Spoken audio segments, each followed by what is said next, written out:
वो अवसर बढ़ाने के लिए नए नए क्षेत्र में हमको नई पहल करनी पड़ेगी। आज एग्रीकल्चर के क्षेत्र में अभी हाल फिलहाल ही ऑस्ट्रेलिया के उच्चायुक्त आए हुए थे। नए टेक्नोलॉजी के साथ बिहार एग्रीकल्चर पर आधारित राज्य है और यहाँ पर रोजगार का अवसर एग्रीकल्चर के क्षेत्र में लघु कुटीर उद्योग के माध्यम से नए वातावरण हम बना सकते हैं। पहले पावर की कमी था, अब तो हर गांव तक पावर पहुंच चुका है। आप देख रहे हैं कि छोटा छोटा लघु कुटीर उद्योग का माहौल हम खड़ा कर सकते हैं। हमारे बच्चे को आने जाने का सुगमता भी, संसाधन भी व्यवस्थित हो रहा है। इस माहौल में हम नए वातावरण को बनाए। हमारी शुभकामना है कि बदलते बिहार के अंदर आज रोजगार का अवसर बढ़े। रोजगार के अवसर के लिए निवेशक का आना आवश्यक है और निवेशक के लिए कानून का राज स्थापित करना सरकार की जिम्मेवारी है।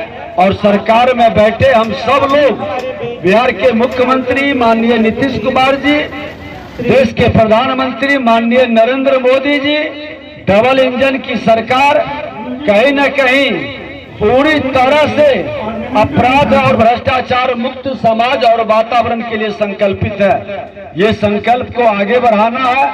अभी तो चुनावी माहौल शुरू होने जा रहा है। चुनावी माहौल के बाद पूरी योजनाबद्ध ढंग से, पूरे प्लानिंग के साथ एक नए वातावरण, नए बिहार का आपने देखा। देश के प्रधानमंत्री नरेंद्र मोदी जी अभी हाल फिलहाल आए थे।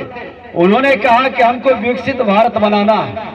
तो विकसित भारत बनाने के लिए जब तक बिहार विकसित नहीं होगा, ईस्टर्न क्षेत्र के जो राज्य है, पिछड़ा हुआ राज्य, गरीब राज्य, वो जब तक आगे नहीं बढ़ेगा, विकसित भारत अधूरा रह जाएगा। इसलिए विकसित भारत बनाने के लिए हमको लघु कुटीर उद्योग का माहौल खड़ा करना होगा। हर नौजवानों को उसके कौशल, उसके हुनर को बढ़ा करके हमको स्वरोजगार की ओर प्रेरित करना होगा। सरकारी नौकरी पर निर्भरता कम करनी होगी। सरकारी नौकरी से समाधान नहीं हो सकता। इतनी बड़ी आबादी और जनसंख्या का जहां लगभग बिहार कैसा था, अतीत में मेरा बिहार बहुत आगे था। अतीत में मेरा बिहार डेवलप था। लॉ एंड ऑर्डर में सबसे बेस्ट स्टेट के रूप में जाना जाता था। हम क्यों पिछड़ते चले गए आजादी के बाद? ये आजादी के बाद पिछड़ने का कारण पर भी आदमी को चिंतन करना चाहिए। हमने तो कई बार नेता प्रतिपक्ष के नाते भी, विधानसभा के अध्यक्ष के नाते भी हमने कहा कि अतीत जब मेरा गौरवशाली था, अतीत जब बिहार का बेहतर था, ज्ञान विज्ञान की ये भूमि थी, ये स्टेट आध्यात्मिक सांस्कृतिक विरासत का एक बड़ा धरोहर लेके बैठा है। हम उस विरासत और धरोहर को जो डेवलप करते हैं, पर्यटन के क्षेत्र में आगे बढ़ाते हैं। आज जिस लखीसराय में बाबा हिंदमनेश्वर महादेव, माँ बाला त्रिपुर सुंदरी, जलप्पा स्थान और सिंगरी ऋषि जैसा हमारा पर्यटन का एक बड़ा क्षेत्र है, जिसको डेवलप करें तो कई लोगों को प्रत्यक्ष अप्रत्यक्ष रोजगार का कई अवसर भी मिलेगा। बाहर के लोग आएंगे, एक नया माहौल भी बनेगा। और उस माहौल में ये देश के नक्शे पर जब लखीसराय का पर्यटन क्षेत्र आएगा, आज लाल पहाड़ी के अंदर जो खुदाई हुआ था वो अधूरा रह गया। हमने कहा था कि उस बेल्ट को भी डेवलप करने की जरूरत है। कहीं न कहीं पर्यटक को आकर्षित करने के लिए स्थानीय लोगों की सहयोग की भी जरूरत है।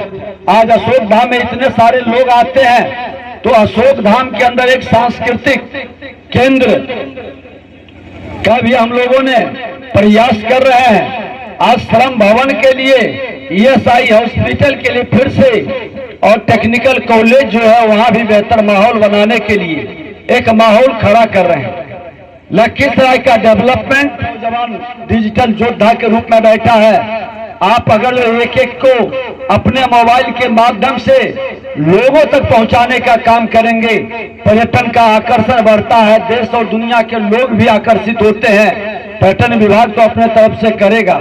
हमारे व्यवहार का, हमारे उनके साथ काम का, एक्शन का ये भी प्रभाव डालता है। अशोक धाम के अंदर जितनी भीड़ आ रही है, और जब वहाँ संग्रहालय बन गया, जब वहाँ पर सांस्कृतिक कला केंद्र बनेगा या इस तरह के और नए माहौल खड़ा होंगे, तो ये बेल्ट, इस बेल्ट का ईस्टर्न जोन में सबसे बेहतर जगह के रूप में डेवलप करेगा और इसमें हम सबको मिल करके प्रयास करना है। शिवगंगा के लिए भी माहौल बन रहा है, हम लोग उसमें भी लगे हुए हैं। और रोजगार मेला में इतने सारे निवेशक जो नियोजक आए हैं, मैं उनको भी धन्यवाद देता हूं कि यहाँ के बच्चों को आप रोजगार में भागीदारी का अवसर दें और ये क्रम जारी रहना चाहिए। अब 2 महीना आचार संहिता का चुनाव का आचार संहिता लगेगा, उसके कारण हो सकता है कि थोड़ी गति ठहर जाए, थोड़ा वातावरण बदले, लेकिन फिर से जब देश के एक मजबूत नेतृत्व, देश के प्रधानमंत्री नरेंद्र मोदी जी, जिनके कार्य का पूरी देशवासी कहीं न कहीं उनके मेहनत का फल को परिणाम में भी परिणित करेंगे और एक माहौल खड़ा होगा, उस माहौल में बिहार अव्वल होगा, ये हम सबों को विश्वास है। और आपके बेहतर भविष्य के लिए हम लोग कार्य करते रहेंगे। एक और आग्रह करेंगे कि अपने बच्चे आज जितने इस क्षेत्र के अंदर हैं, कहीं न कहीं स्वरोजगार के लिए अलग अलग क्षेत्र में आपके रोजगार के लिए यहाँ पर इस तरह का जब अवसर मिलता है तो उसमें भी इनके विचारों को आप नियोजित करें, इनके भाव को, ताकि नियोजन, श्रम एवं नियोजन विभाग के अंदर में इस तरह के विचार के माध्यम से उस तरह की जरूरत को, इनके आवश्यकता को हम अवसर दे सके, एक नई उड़ान का इनको मौका दे सके और स्टेट लेवल पर इस तरह का वातावरण बनता है।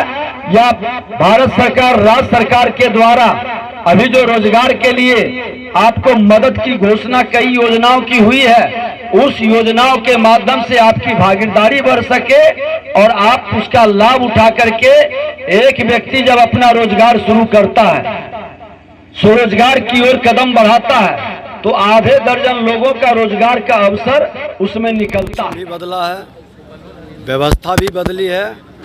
अब डबल इंजन की सरकार नौजवानों को नियोजन मेला की प्रक्रिया रोजगार का अवसर भी देगा, स्वरोजगार की ओर प्रेरित भी करेगा और शांति के साथ सबका साथ सबका विकास का वातावरण भी बनाएगा।